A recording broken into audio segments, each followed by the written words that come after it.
some poor bastard comes on stage wearing this red shirt. I'm sure he's just a stage tech, but your boy's into it so much that he almost catches him with a stray fist.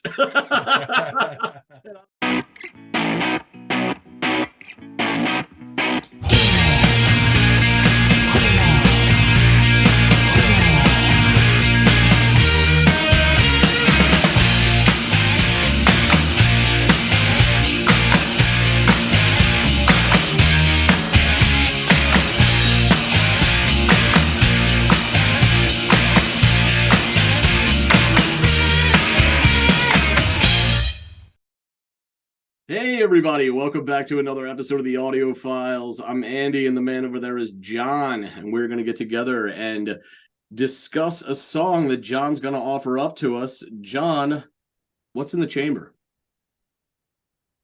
A track from a band that we recently visited, and we are going back again to the big country. Oh, Scotland, right? Yes. Okay. I think I said before on the previous episode that I'm really familiar with their first album, and then less and less and less as the time goes on. So I've reached back to the first album, and there are some standout tracks that are really famous from it. The song "In a Big Country" is probably their most anthemic.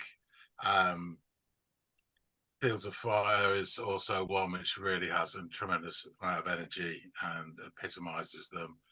So I've chosen something else, and that is a song called Porrohman. Pardon, one more time? I have chosen a different track, and it is called Porrohman. Porrohman. Yeah, Porrohman. Okay, all right. So, and this is a live performance. Oh, all right, cool. So you get to see them stressing their stuff. Yes, exactly. All right. Yeah, I always enjoy the energy of a live performance. All right. I got everything I need. I'll go off and give it a listen and come back and let you know what I think, man.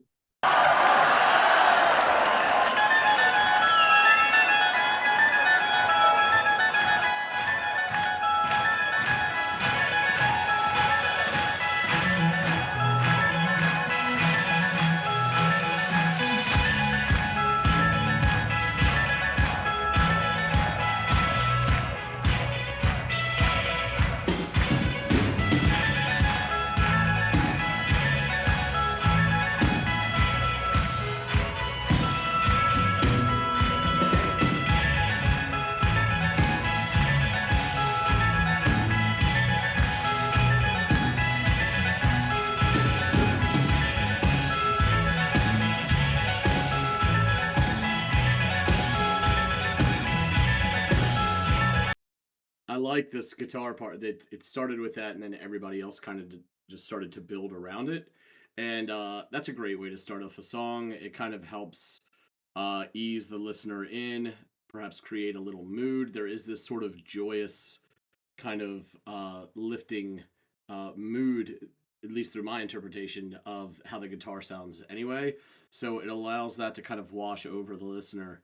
And I dig that. It really lets the song kind of sink in its teeth into you a bit rather than just throwing you into the deep end. Which there's nothing wrong with that either. It's just two different ways of starting a song, and I'm enjoying it thus far.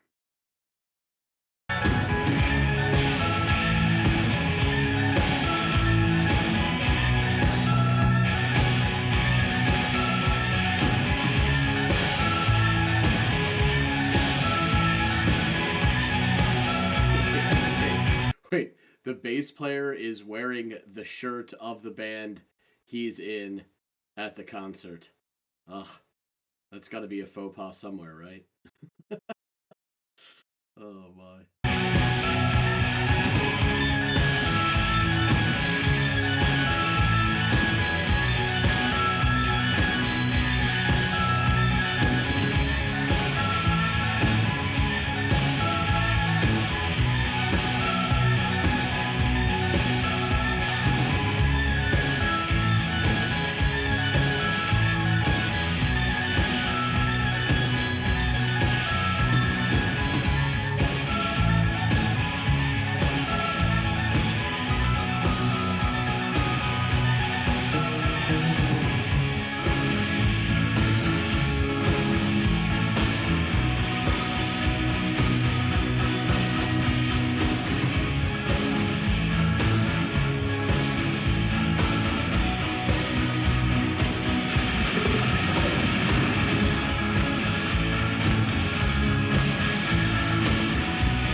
That is a great bit of guitar work. You can never have too much flannel, I suppose. You have to be wearing it and having some what seemingly is sprouting out of his pocket. But yeah, I actually liked both guitars and how they were sort of commingling together in that portion. It sounded really, really good. Just good sonic kind of soundscape they've got going on here. All right.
I love the clipped guitar there. So much added rhythm to this portion. It's great. I mean, obviously we're into a new part of the song here. They shifted the tempo. The drums are doing all this excellent tom work that I was really enjoying, and that's what was standing out to me from this part until that clipped guitar started coming in there and added all this like I don't know, this sort of joyous friction and rhythm to the song, and it just sounds great.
I think the man in red was trying not to catch a stray on that one.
I don't think so. Wow. Yeah, that was great. Just uh we probably say this every time we watch a live performance, but the energy really can't be overstated, and how it adds a bit. I mean, I in complete candor, like that wasn't the best sound quality at a live performance I've ever seen, and like I'm no fool. Obviously, there's probably when it happened plays into it, right? And sound quality and technology not being at its peak, but that was a really fun performance, and it captured all the electric energy of the crowd and the band itself, who really put themselves out there and gave it their all during that performance. And it was a really, really great song. I, I think just the rhythms of that song are what drove me, um, and really made it super enjoyable for me. And I loved a lot of the transitions and kind of moving bits that they did throughout it. Yeah, let's get back to John and discuss. So you're Okay. back. I am. Very astute observation, John. Oh man, this was fun. I'm gonna say right out of the gate, and this is a product of time and progress that we've made as a people. And, and so this wasn't the clearest visual or audio version of a live song I've ever seen. Despite that, and I think it warrants being said, not as a reason to drag it down, but a reason to say, in spite of that, which is a completely natural thing, it was still a lot of fun to watch this and listen to this live performance. You could tell it was dated. In spite all of that, it was still a fun experience checking this out and being able to see these guys perform live. So I just want to get that out of the way. I don't want to sound like I'm being like a pissant or like a complainer or anything. It's just that in spite of that, it still sounded good and was still fun. So that is in a way a testament to the performance of the band and the interaction of this pretty large audience that was there in attendance for the show. So good stuff. I mean, it kicks off with this almost joyous melodic guitar line that's played high on the neck. Um, and this is one of those ones, and the timestamp would kind of indicate that this is how they were going to go with it, because it was a 7+ I think minute song. They take this portion that it's Stort, right? The lead man in the band here, is that correct? Stuart Adamson. Yeah. Stuart Adamson, yes. So he plays this, and then the other band members start building around it and putting meat on the bone, and that takes some time to create that, and it's fun because you're watching it get built in real time. And it's just, interesting to see how everything unfolds. It also like allows everything to slowly wash over the listener and eases them into the song. It also builds mood and can build atmosphere, rather than the sense of just being thrown in the deep end of the song right from the word go, right? So I enjoyed that. I appreciated that. Also, because of the live aspect, you can watch the other parts come in and not just listen to them. So that was a lot of fun. So the guitar, the guitar that he's playing sounds like it has like a touch of delay on it, and it gives it this chimey and elevated sound, while the chords that couple with it are dripping in reverb. At points, I think I'm picking up on a chorus effect, and for sure there's a pitch shifter being used that I can hear, and it helps create what is this like cascading type sound in the guitars, which it is again adds to the washing over you feeling when you're listening to this like cascading type sound. And he uses an ebo at one part in the song as well, which is kind of It's fun very cool to see, wasn't it? yeah, it's fun to watch that kind of shit, not just hear it and then be told that's what the noise that you're hearing. You can watch it play out in front of you. And it just does a lot for this soaring, ethereal nature to his guitar parts when those bits are being utilized. And I really, really appreciated that. I couldn't help but laugh. This is just an aside, but I couldn't help but laugh when perhaps the largest fashion faux pas I've ever witnessed live on stage took place, when I identified that the bass player was wearing the band's T-shirt at their own concert. It's not here in the States. If you go to a concert wearing the shirt of the band you're going to see, you sort of get like, come on, as if we didn't know you were a fan of this band, paying X amount of dollars to see them live. You needed to emblazon it. We know you're so. There's the and then, but to see a member of the band doing it made me chuckle out loud. I've never seen that before. So just on that, actually, how attitudes have changed, because a couple of things that reminds me of. So in the early 90s, there was a band who may crop up fairly soon called James, and they actually sold more T-shirts than they did records. It was everywhere. And then prior to that, they were, towards the end of the Smiths' career, they did a secret free gig where you had to get in the only way you could get in was wearing a Smiths T-shirt. that is So everybody in the gig was wearing Smiths T-shirt. See, from a marketing aspect, that's genius, because you're like driving up your own T-shirt sales. It's like, oh shit, I want to go to that concert. I guess I better buy the Smith shirt if you hadn't to that point, right? So yeah, interesting point to drive sales. I just remember watching the video to it, and at the start, it's got them all going through, the entrance, and there's Bouncer there, goes, T-shirt, mate. And the guy goes, all right, mate. T-shirt, mate. All right, mate. That goes on for like 2 minutes. It's hilarious.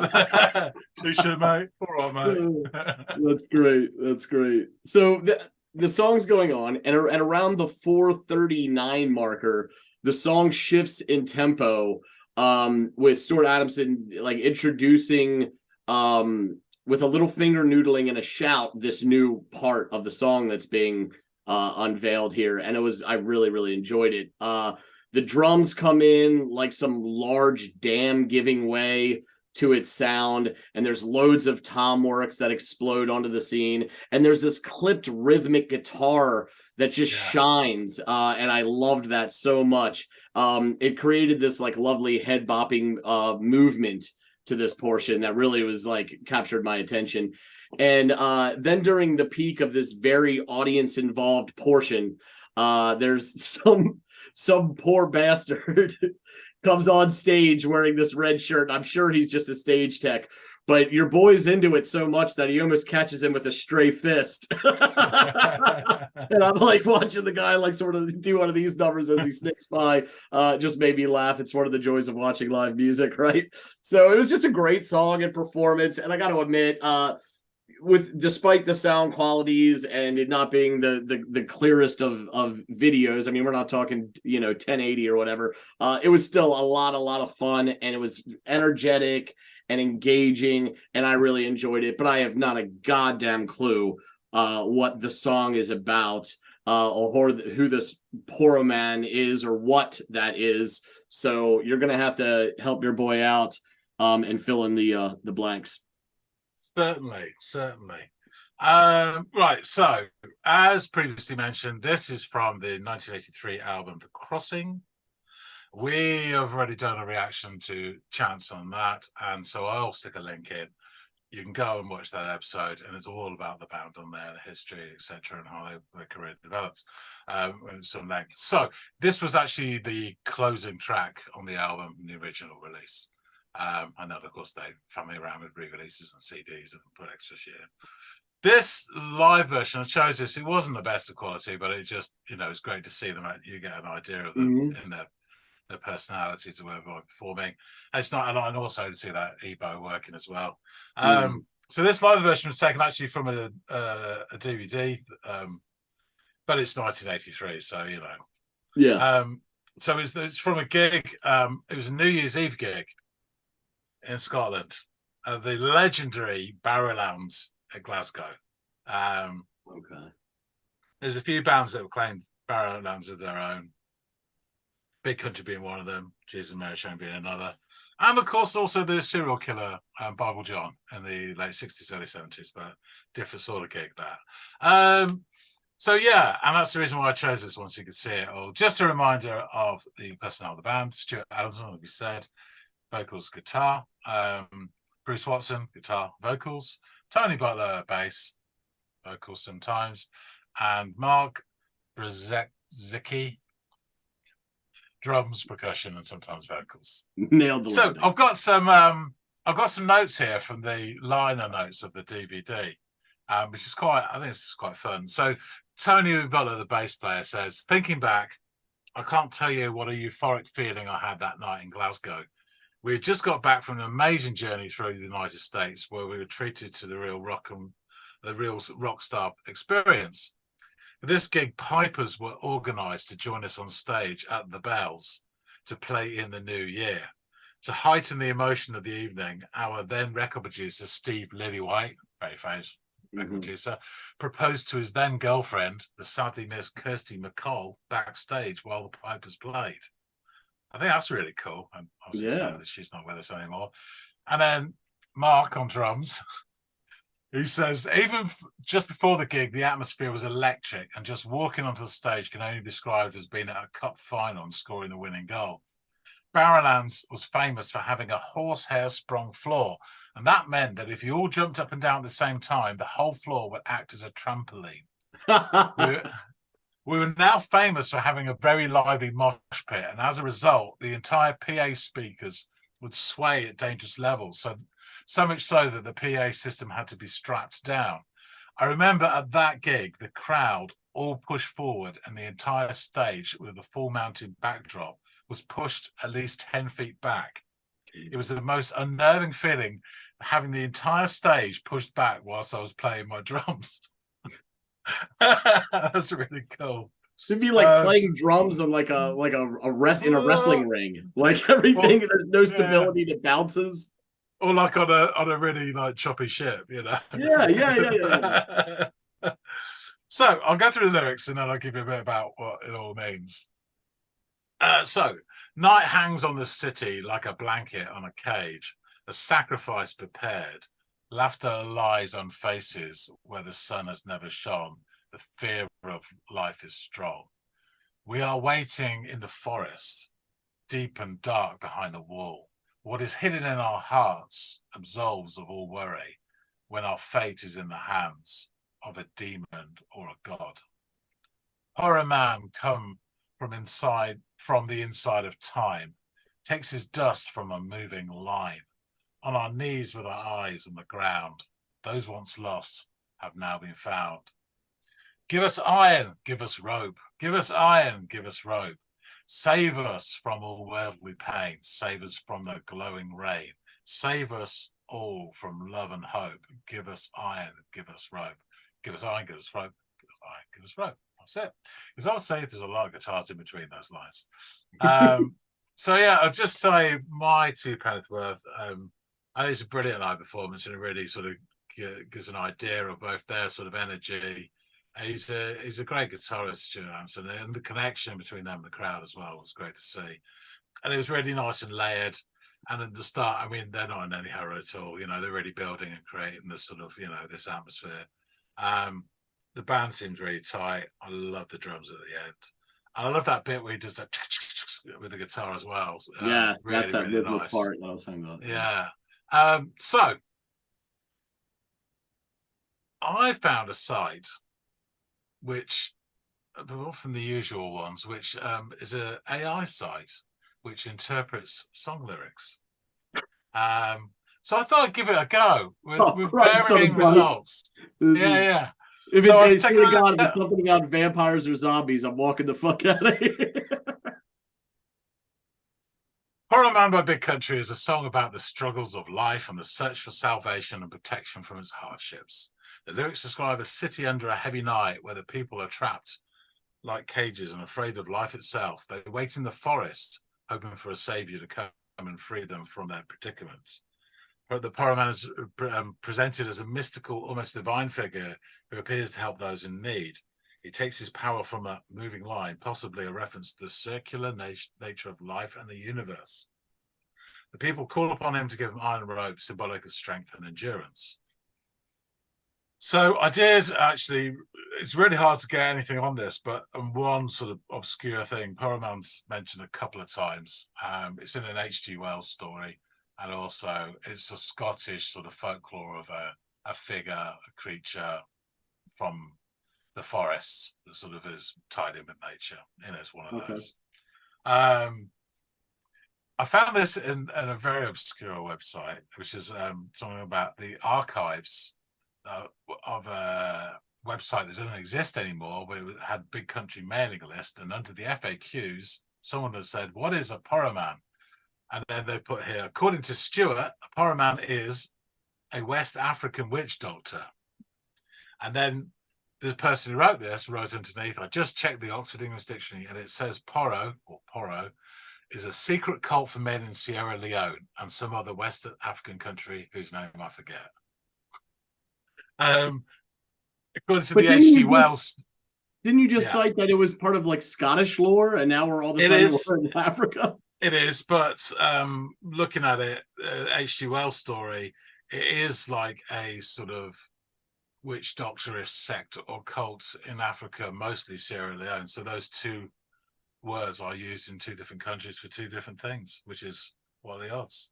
But there you go. Yeah, It's but both interesting. things being semi-mystical or mythical, Yes, or that's interesting that they share at least that through line if they're not one and the same, obviously. you can imagine Porro being a kind of like a sort of Gaelic, word. Mhm. I'd struggle more to see it in Africa, but then it may have been brought across by Europeans and Yeah. adapted. But it's cool. I go. It's probably my favorite song off the album because it closes it, and it's just a great closer. And I think in I can see that. context of it, with the atmosphere and everything, it's slightly different to their other songs as well. So it's always been a fun one for me. Yeah. But I shall And what go on. one more fashion note, because what would the reaction be without another fashion? It's funny because, like I said, he didn't sound near as much like Bruce Springsteen in this song as he did in the last one that we covered. But Oh, that's progress.